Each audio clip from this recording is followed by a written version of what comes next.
धर्मनिष्ठ श्रोता साथियों, आइए हम सम्यक्त्व के नज़दीक जाएं। आत्मानंदी अनंत सिद्ध अरिहंत आचार्य श्री उपाध्याय जी, लोक विराजित साधु साध्वीगण सारे, संयम सुशोभित श्री, हाथों को जोड़ मान मोड़ वंदन करती हूँ मैं अहर्निशम। संबोधि करो प्रदान प्रभु कृपालु, पापों को कर सकूं हनन, पापों का कर सकूं शमन, चरणों में है सतत नमन। पंच परमेष्ठी भगवंतों को हृदय की असीम आस्था सहित भाववंदन अभिवंदन। आप सभी के अंतःकरण में विराजित शुद्ध परमात्म तत्व को मेरा अभिनंदन। दोस्तों, मिथ्या दर्शन शल्य है, जिसके बारे में हमने पिछली मीटिंग में बात की थी और आज हम बात करेंगे, चर्चा करेंगे मिथ्या दर्शन शल्य के शुक्ल पक्ष की। मिथ्या दर्शन शल्य जिसका उपाय, जिसका तोड़, जिसकी औषधि केवल एक ही है, वो है सम्यक्त्व। समकित भी कहते हैं इसे। तो सम्यक्त्व के बारे में आज हम जानेंगे, समझेंगे। परमथ संथो वासुदिठ परमथ सेवना भावी, वामन कुदंसण वज्रणाय सम्मत सदहना।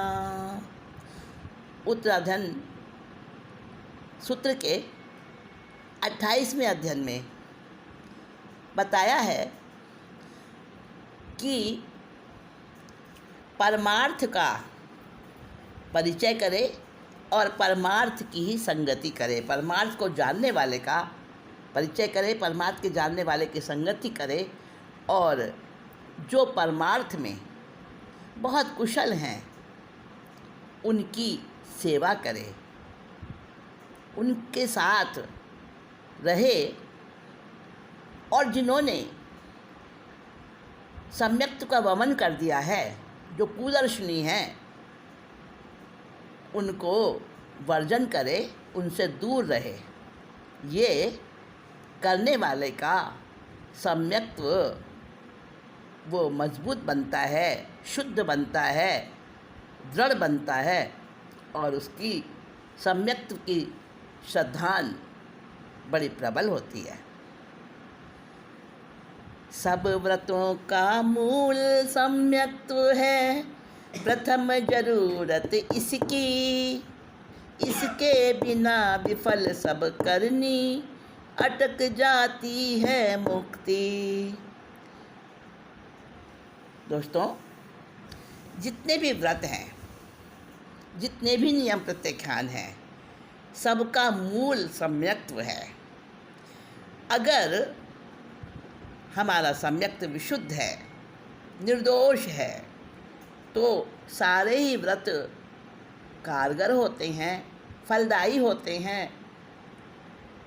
और अगर सम्यक्त्व ही हमारा दूषित है, तो चाहे मास कमन की तपस्याएं भी कर लें, चाहे 12 प्रकार के जो निर्जरा के भेद बताए, खूब उसका अभ्यास कर लें, बार बार कर लें उनको, लेकिन फिर भी मोक्ष मार्ग नहीं प्राप्त होता, अटक जाती है मुक्ति।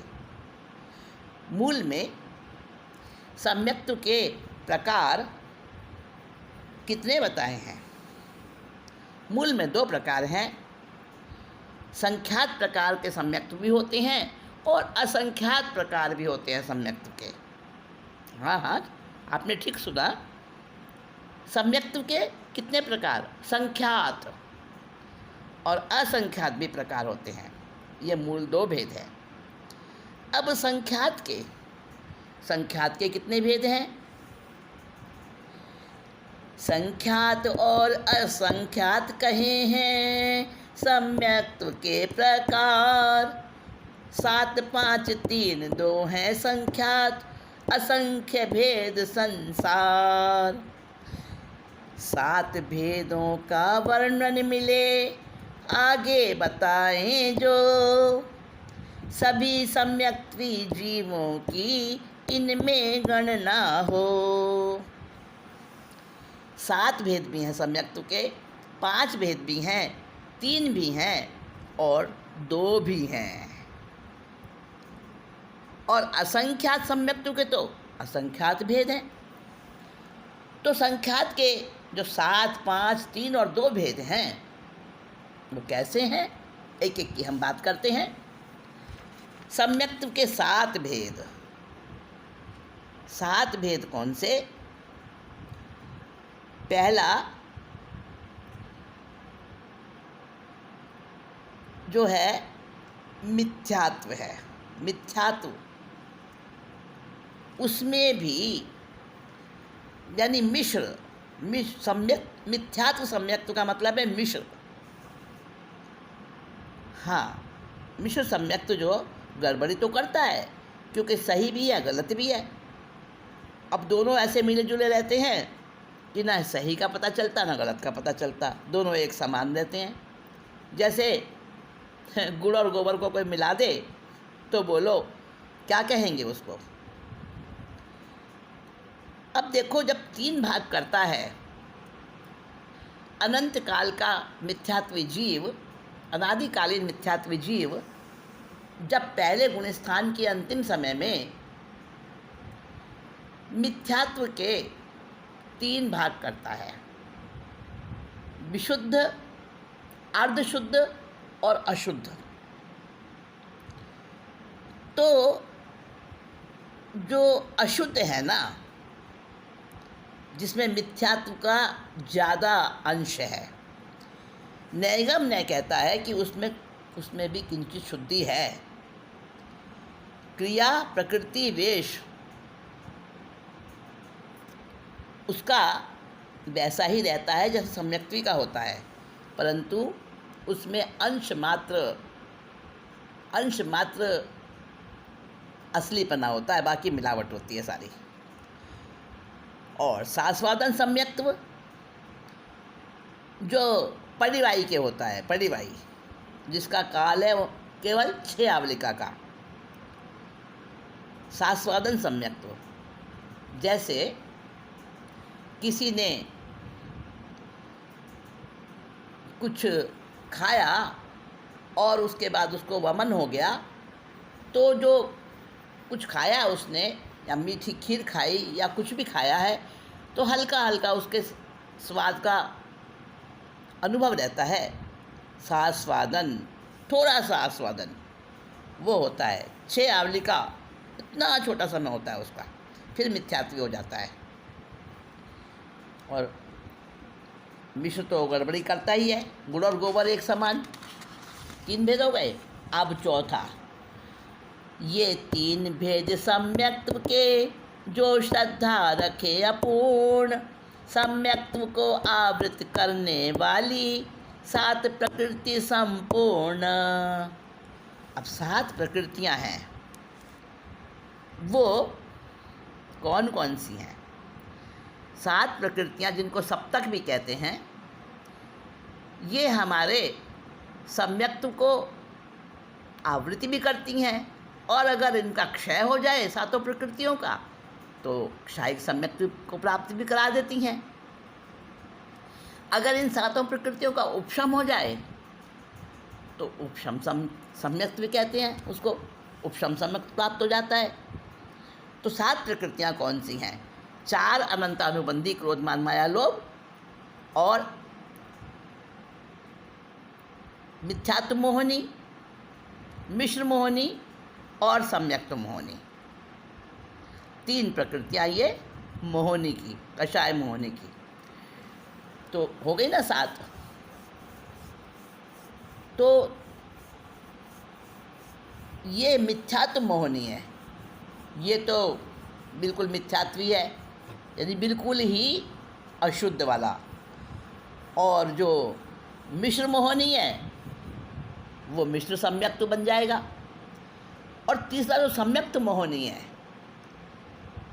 वो है तो मोहिनी की प्रकृति, लेकिन उसमें थोड़ी थोड़ी शुद्धि है, फायदेमंद है वह प्रकृति। इसकी तुलना की अज्ञानियों ने चश्मे से। जैसे किसी की नज़र कम हो जाए, उसको दिखने में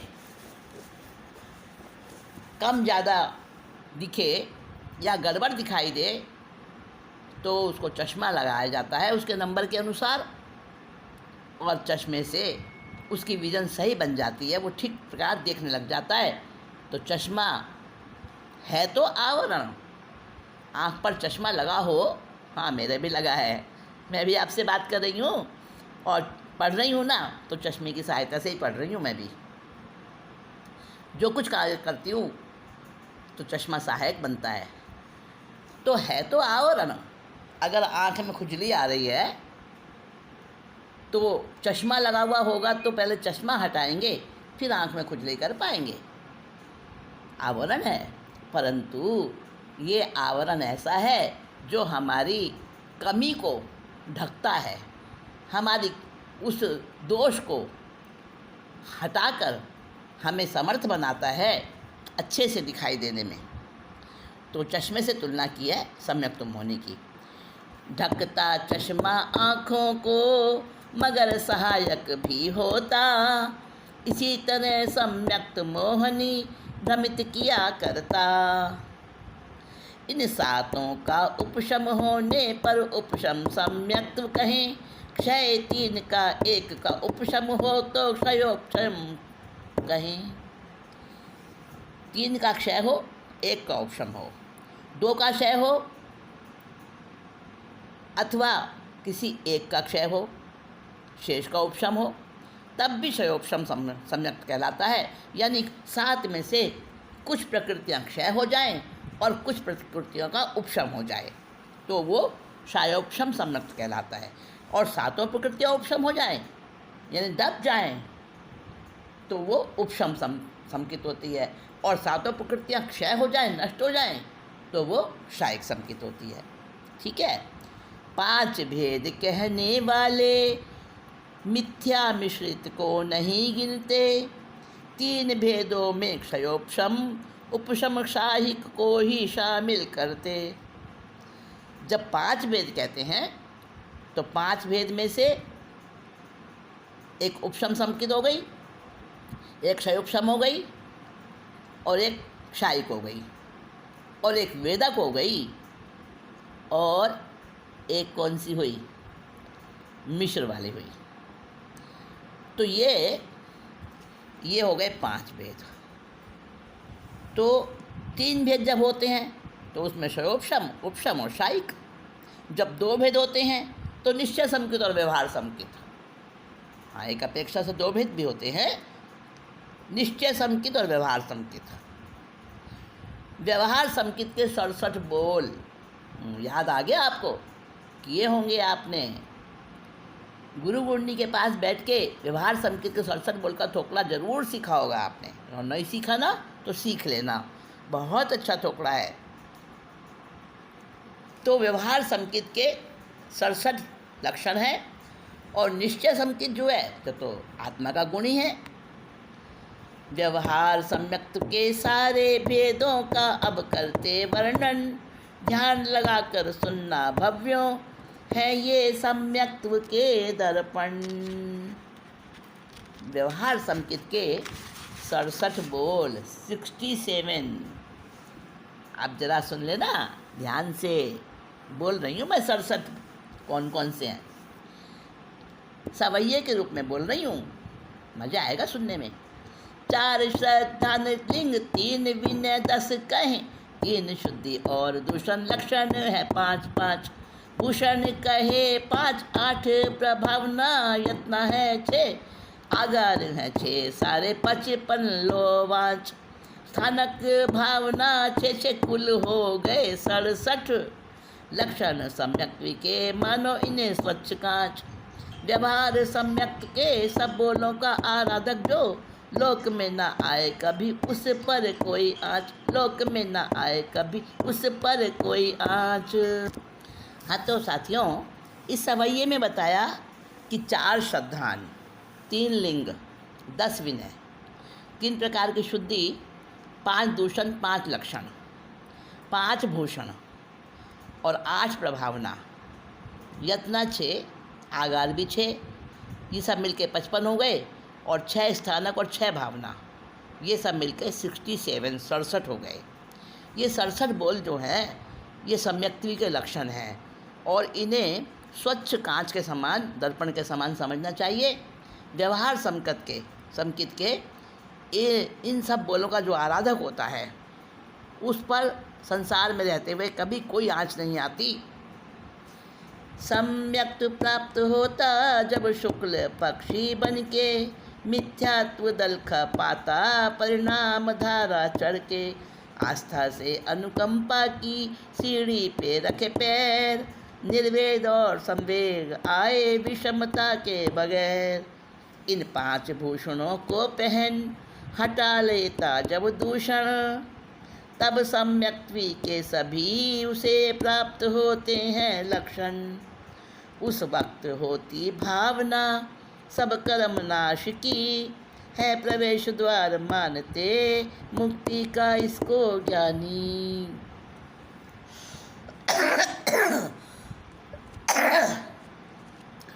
साथियों,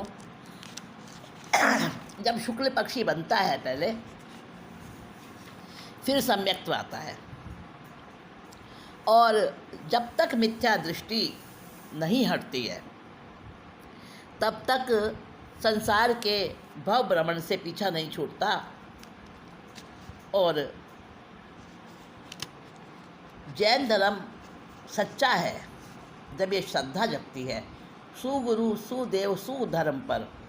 जब श्रद्धान बहुत मजबूत बनता है तो उस समय समुचित प्राप्ति होती है। 10 रुचि हैं सम्यक्त्व की। सम्यक्त्व की 10 रुचि हैं। कौन कौन सी हैं? निसर्ग, उपदेश, आज्ञा, सूत्र, बीज, अभिगम, विस्तार, क्रिया, धर्म, संक्षेप रुचि हैं 10। आचरण इनमें करे धीरे धीरे रंग चढ़े, सम्यक्त्व को रुचियाँ 10 पिलाती हैं आत्मरस। सच्चा सम्यक दृष्टि शंका कांक्षा दुगुंछा से बचे, सजग रहे जिससे कभी सके ना पाखंड में फंस। सम्यक्त्व के द्वारा करता प्रवेश अंदर, पा लेता है अंतर मन में आराध्य के मंगल दर्श, पा लेता है अंतर मन में आराध्य के मंगल दर्श। लौह समान मिथ्या दृष्टि बन जाता है सम्यक्त्व के प्रभाव से असल वाला पारस, सम्यक्त्व प्रभाव से असल वाला पारस। 10 प्रकार की रुचि जो सम्यक्त्व को सुदृढ़ बनाती हैं। निसर्ग रुचि, उपदेश रुचि, आज्ञा रुचि, सूत्र रुचि, बीज रुचि, अभिगम रुचि, विस्तार रुचि, क्रिया रुचि, धर्म रुचि, संक्षेप रुचि। ये 10 प्रकार की रुचियां हैं जिनसे सम्यक्त्व के प्रभाव से पारस जैसा बन जाता है। जैसे कि लोहा पारस रत्न को छूकर सोना बन जाता है, उसी तरह इन 10 रुचियों से मिथ्या दृष्टि जो है वो शुद्ध कंचन बन जाता है, सम्यक्त्व उसका बहुत बहुत चमकदार बन जाता है। और मैं आपको सुनाऊंगी सम्यक्त्व के बारे में। ऐसा सम्यक्त्व जो प्राप्त कर लेते हैं उनके जीवन में कितनी भी परेशानी आए, कैसे भी विघ्न आए, कैसे भी शत्रु उनको डिगाना चाहें, वो कभी भी डामाडोल नहीं होते हैं। और इस संबंध में विजय राजा की मैं आपको कथा सुनाऊंगी। कहानी है विजय राजा की। दक्षिण भारत में 3 खंड का शासक एक छत्रधारी, श्री विजय राजा श्रेयकारी। श्री विजय राजा श्रेयकारी।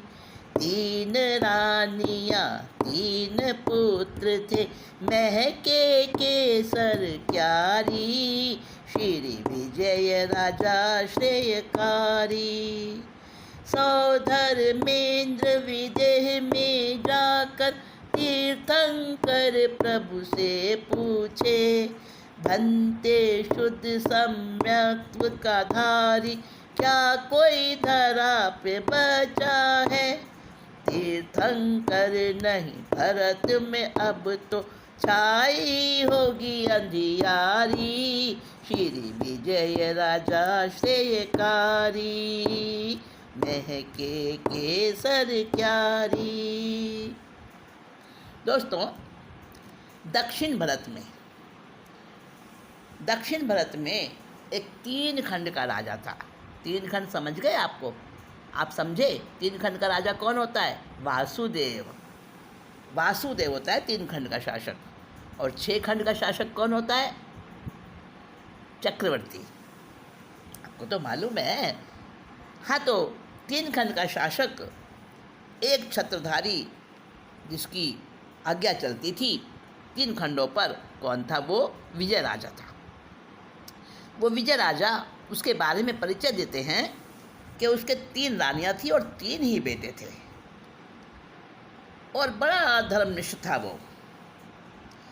एक बार पहले देवलोक का इंद्र सौधर्मेंद्र वो महाविद्य में गया और तीर्थंकर प्रभु से पूछने लगा। महाविद्य में तीर्थंकर कौन है, पता है आपको?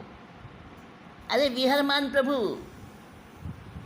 हाँ, तो तीर्थंकर प्रभु से पूछा सौधर्मेंद्र ने, बनते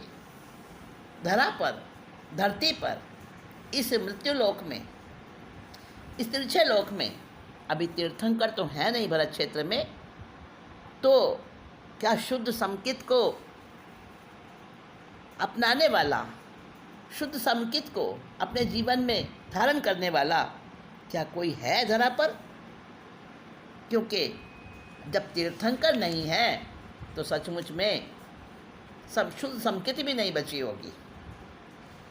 ये सौधर्मेंद्र ने तीर्थंकर प्रभु के सामने अपनी जिज्ञासा रखी। अब तीर्थंकर भगवान ने क्या कहा?